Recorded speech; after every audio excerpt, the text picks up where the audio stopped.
Merci, Monsieur le Monsieur le Préfet. directeur général. Merci, Monsieur le Préfet.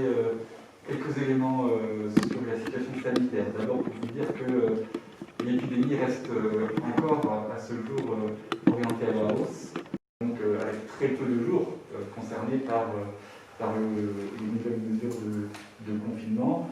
Il est donc normal que le confinement ne porte pas ses fruits dans les chiffres que je viens de vous énoncer, et il ne faut surtout pas que ces chiffres invitent quiconque à se décourager. Au contraire, il faut qu'ils nous invitent à ne pas relâcher l'effort et, comme vous l'avez dit, Monsieur le Préfet, à tenir ensemble.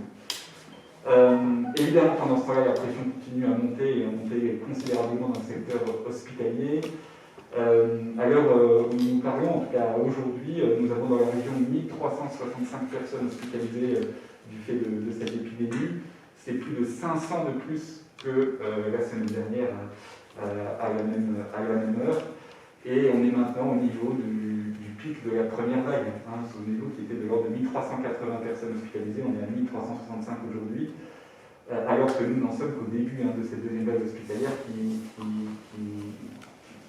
est loin d'avoir atteint encore son pic.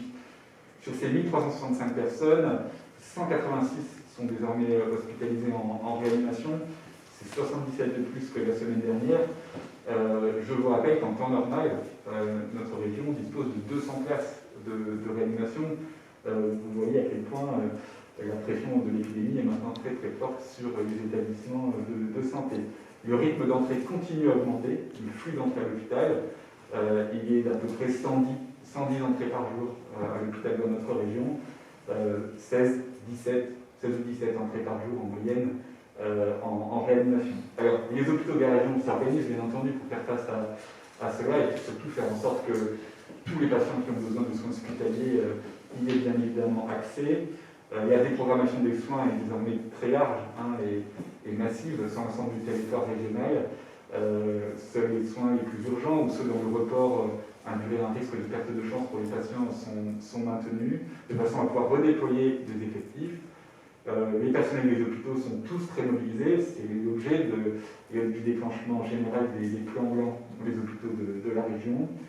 Et la solidarité s'exerce, et je voudrais le saluer de très belle manière entre les hôpitaux, quel que soit leur statut, sur l'ensemble du territoire régional. Elle s'exerce en proximité, au sein des territoires de groupements hospitaliers de territoire, mais elle s'exerce aussi à l'échelle régionale et maintenant de manière massive, puisque je vous disais la semaine dernière que nous avons engagé des transferts de patients entre établissements pour équilibrer la charge et faire en sorte qu'aucun hôpital ne soit localement saturé.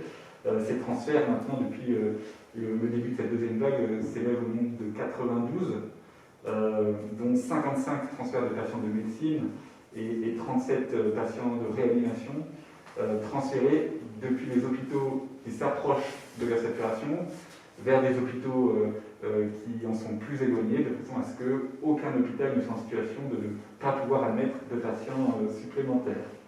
Dans ce contexte, j'ai eu l'occasion, et je veux remercier les journalistes ici présents d'avoir relayé ce message, et je veux continuer à le lancer aujourd'hui. J'ai eu l'occasion de lancer un appel à renfort pour les hôpitaux de la région, en invitant les personnels soignants qui auraient du temps à consacrer à l'appui des professionnels des hôpitaux, à se manifester auprès des établissements de la région ou à s'inscrire sur leur plateforme Renfort RH.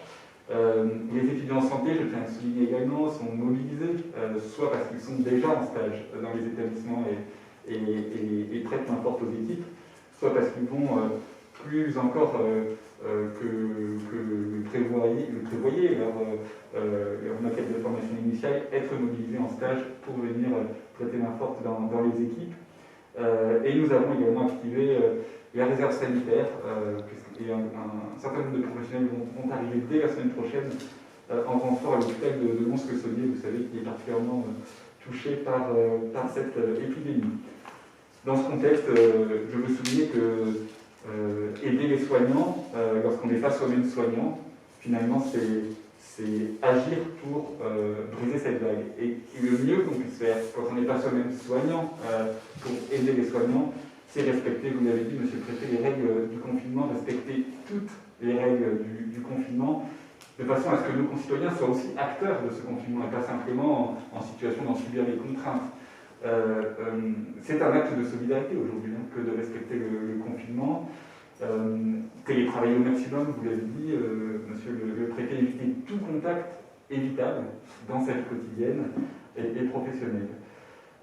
Et puis je voudrais terminer pour rappeler que les enjeux sont des enjeux vitaux au sens propre, des enjeux de vie et de mort. Cette semaine, le nombre de morts du fait de l'épidémie de Covid-19 en Bourgogne-Franche-Comté a dépassé les 2000. Nous déplorons 1329 décès à l'hôpital. C'est 136 de plus que la semaine dernière et 738 décès dans les EHPAD, ce qui porte le total à 2067 décès liés à l'épidémie dans notre région.